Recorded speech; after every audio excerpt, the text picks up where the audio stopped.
Welcome back sa aking YouTube channel. Para sa mga first time lang po na manood, please click mo na yung Jeremy's TV Manila. Anyway guys, wala nang bayad to, libre lang. Tulong mo na lang din sa kapwa mo. Alright, thank you very much po. So topic natin yung po today's reflection. Sa karakter tayo ng mga taong pinagkatiwalaan ng Diyos para pamunuan o magbigay ng mga mensahe sa mga Israelita. So itong si Gideon guys, na kilalang kilala. Alam naman natin kung anong story niya.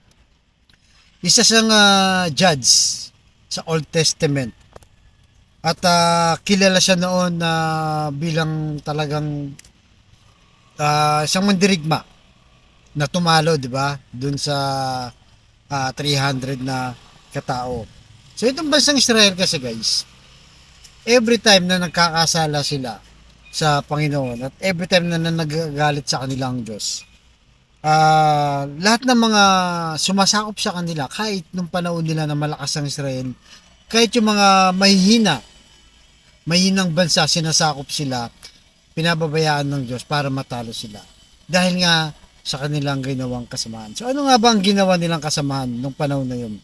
Isa sa mga ayaw ng Diyos na talagang inutos sa kanila na huwag kayong sumamba sa mga Diyos-Diyosan.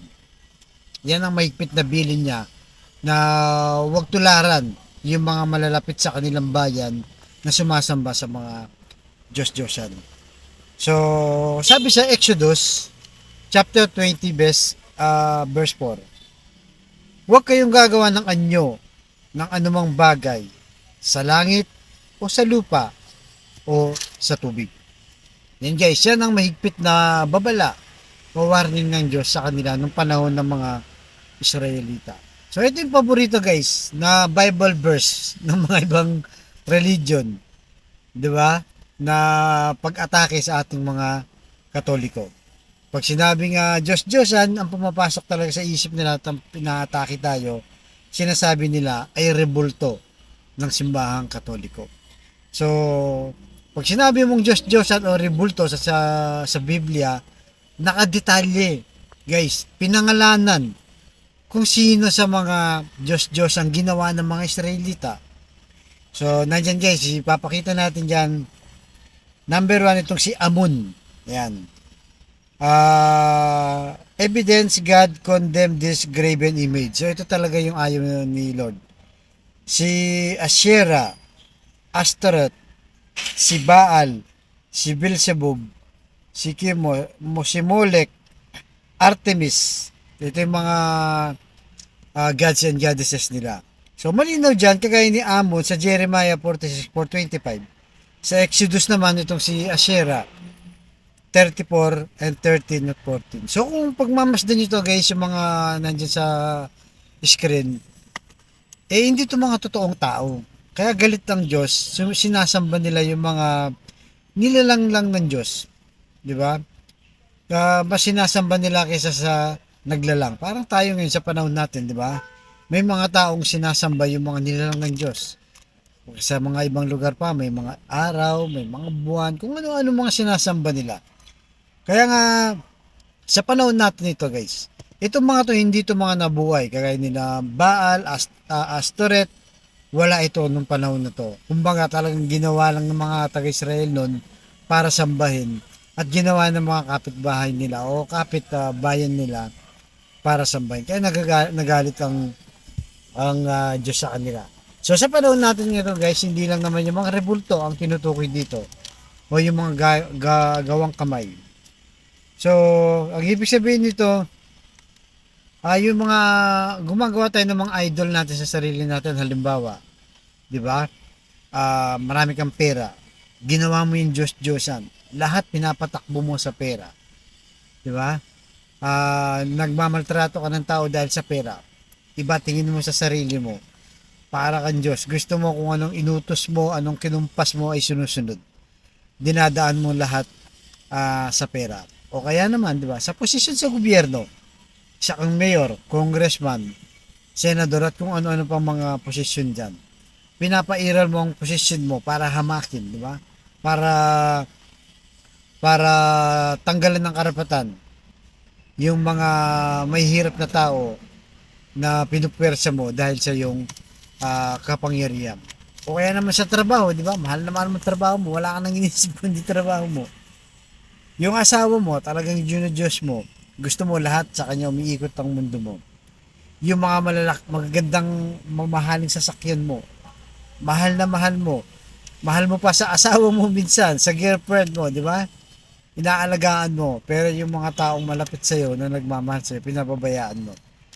So, Diyos mo yung lahat ng mga nagiging source ng security mo dahil alam mo, 'di ba? Pag marami kang pera, hindi ka na magugutom.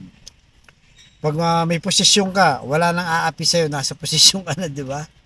So, yung mga ganitong bagay ang nagiging Diyos-Diyosan na nagiging problema natin sa panahon natin ngayon. At sa panahon natin ng mga gadget din, 'di ba?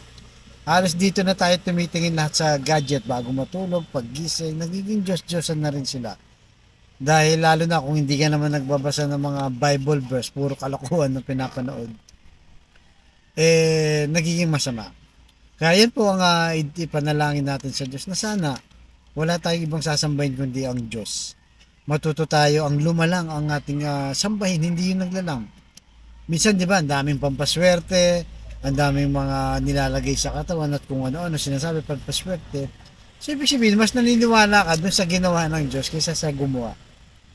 Kaya yan po ang ating ipagdasal na sana ay lagi nating kilalanin ang pagka-Diyos ng ating Panginoong Yesus, hindi lang hindi lang sa mga bagay na meron tayo na nagbibigay ng security.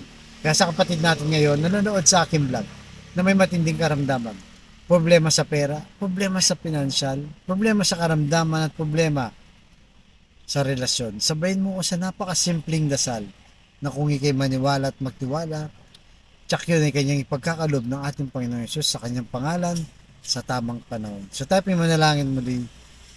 Lord, i-bless niyo po ang kapatid namin nanonood sa aking vlog na may matinding karamdaman. Stage 4 cancer na, Lord. Bedridden na po. May taning nasa buhay. I-bless niyo po o ipuhin niyo po, Lord, ng inyong mapagpagaling na kamay ang kanyang karamdaman. Tanggalin niyo po ang anong nagpapahirap sa kanyang katawan. Ibalik niyo po ang dati niyang kalakasan. Ganon din po, Lord, sa pamilyang nasira na, nagkawatak-watak dahil sa hindi pagkakaunawaan. Pagbigkis-bigkisin niyo po muli sila, Lord. Lalong-lalo na, Lord, sa financial po, na kailangan naming lahat. Lalong-lalo na, Lord, yung mga kapatid naming walang-wala. Ultimong pambili ng 1 kilo ng bigas, pambili ng ulam, pambawon sa mga bata, pambili ng gamot, at kung ano-ano pa, Lord, na pangailangan sa aming pamilya. I-bless niyo po ang aming hanap buhay para sa aming pamilya. So, ang lahat ng ito hiniling namin sa matamis na pangalan natin, Panginoon Jesus. Amen and amen. To God all be the glory. Sa ngalan ng Ama, ng Anak, ng Diyos Espiritu Santo. Amen. Thank you very much po.